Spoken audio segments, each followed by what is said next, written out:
Occasion ఏదైనా location ఎక్కడైనా తెలుగువారి వేడుక అంటే ఆలివ్ మిఠాయి ఉండాల్సిందే. బలూచిస్తాన్ స్వతంత్ర దేశంగా ఆవిర్భవించిందని బలూచ్ ఉద్యమకారులు ప్రకటనలు చేస్తున్నారు. ప్రపంచ దేశాలు గుర్తించాలనేటువంటి విజ్ఞప్తి చేస్తున్నారు.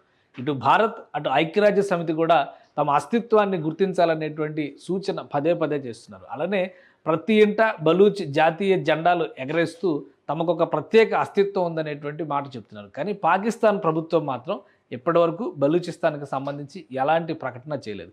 స్వతంత్ర దేశంగా బలూచిస్తాన్ ఆవిర్భవించిందా లేదా అనేటువంటి చర్చ గత 2 నెలలుగా జరుగుతూనే ఉంది.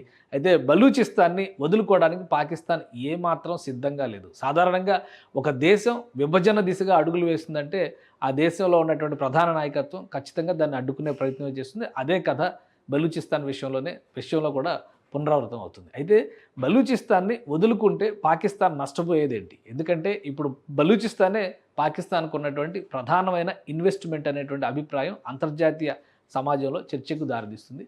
ప్రధానంగా చైనా పాకిస్తాన్కి సంబంధించి ఎకనామిక్ కారిడార్ డెవలప్మెంట్ ప్రాజెక్టులో బలూచిస్తాన్ ఒక కీలకమైనటువంటి పాత్ర పోషిస్తుంది. ముఖ్యంగా దేశ విస్తీర్ణం పరంగా చూస్తే 44% భూభాగం బలూచిస్తాన్లోనే ఉంది. జనాభా పరంగా చూస్తే తక్కువ శాతం అంటే 5-6% మాత్రమే బలూచిస్తాన్ ప్రాంతంలో జనాభా ఉంది. కానీ సహజ వనరులు నిక్షేపాల విషయంలో మాత్రం బలూచిస్తాన్ మిగతా పాకిస్తాన్ కంటే కూడా చాలా భిన్నమైనది. ఇంకా సూటిగా చెప్పాలంటే బంగారు గనులు ఉన్నటువంటి ప్రాంతం బలూచిస్తాన్. అందుకనే బలూచిస్తాన్ని వదులుకోవడానికి పాకిస్తాన్ సిద్ధపడడం లేదు. అన్ని రకాల ముడి సరుకులు, అన్ని రకాల ఖనిజ సంపదతో పాటు బంగారం వనరులు కూడా బలూచిస్తాన్లో ఉన్నాయన్నది యథార్థం. దీనిపైన పాకిస్తాన్ జియోలాజికల్ సర్వే రిపోర్టే ఆ వాస్తవం ఏంటనేది చెబుతుంది. ఇటీవల కాలంలో బంగారానికి సంబంధించినటువంటి భూగర్భ నిల్వలు పెద్ద ఎత్తున పాకిస్తాన్లో బయటపడ్డాయనేటువంటి ప్రచారం కూడా విస్తృతంగా జరిగింది. ఆ ప్రచారానికి మూలం బలూచిస్తాన్లో ఉన్నటువంటి బంగారు గనులకు సంబంధించినటువంటి ఆనవాళ్ళు. అవేంటి, అసలు ఖనిజ సంపద ఏముంది, ఎందుకు పాకిస్తాన్ ఇంత మొండిగా వ్యవహరిస్తుంది, బలూచ్ ప్రజల్ని అణిచివేతకు గురి చేస్తుందనేటువంటి ఆక్రందనలు 60-70 ఏళ్లుగా వినిపిస్తున్నప్పటికీ పాకిస్తాన్ అధినాయకత్వం ఎందుకు లక్ష్య పెట్టడం లేదు? ఒకసారి విశ్లేషించేటువంటి ప్రయత్నం చేద్దాం. ఇది పాకిస్తాన్కి సంబంధించి గవర్నమెంట్ ఆఫ్ పాకిస్తాన్కి సంబంధించి ministry of petroleum and natural resources geological survey of Pakistan దానికి సంబంధించినటువంటి నివేదిక ఇది. 2017-18లో తయారు చేసినటువంటి నివేదిక. అంటే మనకి ఎట్లయితే జియోలాజికల్ సర్వే ఆఫ్ ఇండియా ఉందో అలానే పాకిస్తాన్ కూడా జియోలాజికల్ సర్వే ఆఫ్ పాకిస్తాన్ ఉంది. దానికి సంబంధించినటువంటి అధీకృతమైనటువంటి రిపోర్ట్ ఇది. అంటే అధికారిక నివేదిక. Mineral sources of Balochistan province Pakistan దీనిపైన ప్రత్యేకంగా ఒక అధ్యయనం చేసింది 2017లో. అలానే ఈ డేటా ఆధారంగానే Balochistan Pakistan China Pakistan economic corridor అనేటువంటి మాటని ఒక ప్రపోజల్ని ఒక ప్రాజెక్ట్ని ప్రతిపాదనలోకి తీసుకొచ్చింది. చైనా ఇందులో కీలకమైనటువంటి భాగస్వామి. చైనా నుంచి బలూచిస్తాన్లో ఉన్నటువంటి గ్వాదర్ పోర్ట్ వరకు, అంటే గ్వాదర్ అనేది సముద్ర తీర నగరం, అది అక్కడ నిర్మించేటువంటి ఓడరేవు వరకు కూడా ప్రధానమైనటువంటి రహదారి వ్యవస్థను ఏర్పాటు చేయడంతో పాటు ఒక ఎకనామిక్ కారిడార్ని, ఇండస్ట్రియల్ సెక్టార్ని అక్కడ డెవలప్ చేస్తారు. దానికి సంబంధించినటువంటి ఒప్పందం జరిగింది, పనులు జరుగుతున్నాయి, కొన్ని వ్యవస్థలు కూడా అక్కడ ప్రారంభమైన, కొన్ని సంస్థలను కూడా ప్రారంభించారు. కానీ దీనివల్ల ఎక్కువ ఎక్స్ప్లాయిటేషన్కి గురవుతుంది బలూచిస్తాన్ ప్రజలే అనేటువంటి ఆవేదన బలూచ్ ఉద్యమకారులు పదే పదే వ్యక్తం చేస్తున్నారు. ఎందుకంటే ఏర్పాటైనటువంటి సంస్థల్లో ఎక్కడ తమకు ఉద్యోగ అవకాశాలు రావడం లేదు, పొల్యూషన్ వచ్చి తమ మీద పడుతుంది, ఆరోగ్యాలు క్షీణిస్తున్నాయి, కనీస వసతులు పెరగడం లేదు, అలానే కనీసం ఆహార ధాన్యాలు కూడా అందేటువంటి పరిస్థితి బలూచిస్తాన్లో లేదు అనే ఆవేదన నుంచి పుట్టినటువంటి ఉద్యమమే 2000 సంవత్సరం నుంచి బలం పుంజుకొని చివరికి అది సాయుధ తిరుగుబాటుగా కూడా మారినటువంటి పరిస్థితి ఈ బలూచిస్తాన్ చరిత్రలో కనిపిస్తుంది. సో ఇందులో ఉన్నటువంటి మినరల్స్ సంబంధించిన డేటా ఇక్కడ చాలా డీటెయిల్స్ ఇచ్చారు. Mineral resources of Balochistan province Pakistan, అలానే జిల్లాల వారీగా కూడా ఇందులో చాగై అనేది ఒక జిల్లా, రస్కో అనేది ఒక జిల్లా, వాజ్దాద్ అనేది కూడా ఒక జిల్లా. ఈ ప్రాంతాల వారీగా కూడా ఏమేమి మినరల్స్ దొరుకుతున్నాయో చాలా డీటెయిల్డ్ రిపోర్టు అప్పట్లోనే 2017లో రెడీ చేసింది. ఈ రిపోర్ట్ ఆధారంగానే చైనా పాకిస్తాన్ ఎకనామిక్ కారిడార్కి, అంటే సిపెక్ అనేటువంటి పేరు పెట్టారు, దానికి సిపెక్కి బీజం పడింది. సో ఈ రిపోర్ట్లో ఉన్నటువంటి అంశాలు మొత్తం డేటా అంతా చదవాలంటే మనకి చాలా సమయం పడుతుంది. కాబట్టి ప్రావిన్సుల వారీగా రిసోర్సెస్ ఆఫ్ బలూచిస్తాన్ అనేటువంటి పేరుతో చెప్పినటువంటి మాట. ఇందులో దీన్ని ఒక 4 భాగాలుగా విభజించారు. మొత్తం బలూచిస్తాన్ ఏరియాని 4 భాగాలుగా విభజించి చూశారు. అక్కడ ఎక్కడెక్కడ ఏమేమి రిసోర్సెస్ ఉన్నాయనేది కూడా క్లియర్గా ఉన్నాయి. ఇది Balochistan province includes Balochistan basin. ఇక్కడంతా కూడా సహజ వాయు నిక్షేపాలు ఉన్నాయి. అంటే ఈవెన్ పెట్రోలియం సోర్సెస్ కూడా అక్కడ ఉన్నాయనేటువంటి అభిప్రాయం ఉంది. దానికి సంబంధించినటువంటి ఎక్స్కవేషన్స్ జరుగుతున్నాయి. ఇది బెలూచిస్తాన్ తీర ప్రాంతం కింద మనం చూడాల్సి ఉంటుంది. అలానే వెస్ట్రన్ ఇండస్ ఫ్యూచర్ ఈ ప్రాంతంలో అంతా కూడా కీలకమైనటువంటి ఇనుము, అంటే ఇనుము కానీ, మైకా కానీ, సల్ఫర్ కానీ ఇలాంటి రకరకాల మెటీరియల్స్, మినరల్స్ దొరికేటువంటి ప్రాంతం అని చూస్తున్నారు. అలానే సులేమాన్ బేసిన్ అండ్ కిర్తార్ బేసిన్స్, ఇట్లా 4 ప్రాంతాలుగా విభజించి చూశారు. ఇందులో బంగారం దొరికేటువంటి అవకాశం ఉన్నటువంటి నిల్వలు ఉన్నాయనేటువంటి విషయం కూడా తేలింది.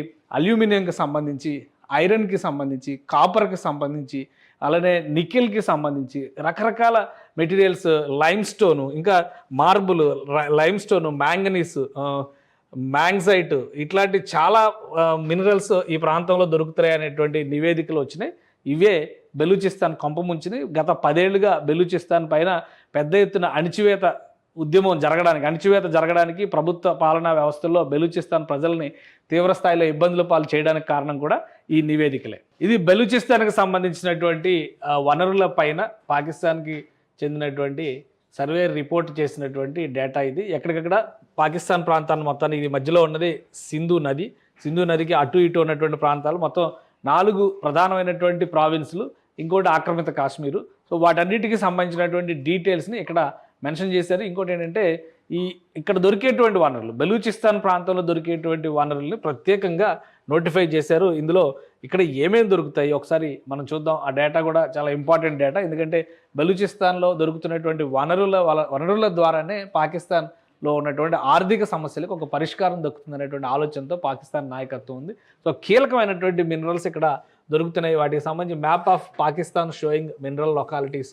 ఇందులో కాపరు, ఐరన్, లెడ్ జింక్, అలానే బెరైటీస్, గోల్డ్, ఇది కూడా చాలా ముఖ్యమైనది, మ్యాగ్నసైట్, అలానే క్రాబైట్, యాంటిమోనీ, ఫ్లోరైట్, సెలిరైట్, జిప్సము, కోల్, యురేనియం కూడా ఈ ప్రాంతంలో దొరుకుతుంది. దానికి సంబంధించినటువంటి ఈ సింబల్స్ ఆధారంగా ఇక్కడ చూస్తే కనుక ఎక్కడెక్కడ ఏ ఉన్నాయి, ఈ గోల్డ్ మైన్స్ దొరుకుతున్నటువంటి ప్రాంతం ఇది, గోల్డ్ సింబల్ ఇది ఉంది కాబట్టి గోల్డ్ మైన్స్ దొరుకుతున్నటువంటి ప్రాంతం ఇది. ఈ మధ్య కాలంలో వచ్చినటువంటి ఈ ఒక అంచనా ప్రకారం 5.5 మిలియన్ టన్నుల వరకు ఇక్కడ గోల్డ్ని ఎక్స్కవేట్ చేయడానికి అవకాశం ఉందనేటువంటి విషయాన్ని భూగర్భ శాస్త్రవేత్తలు అంచనా వేశారు.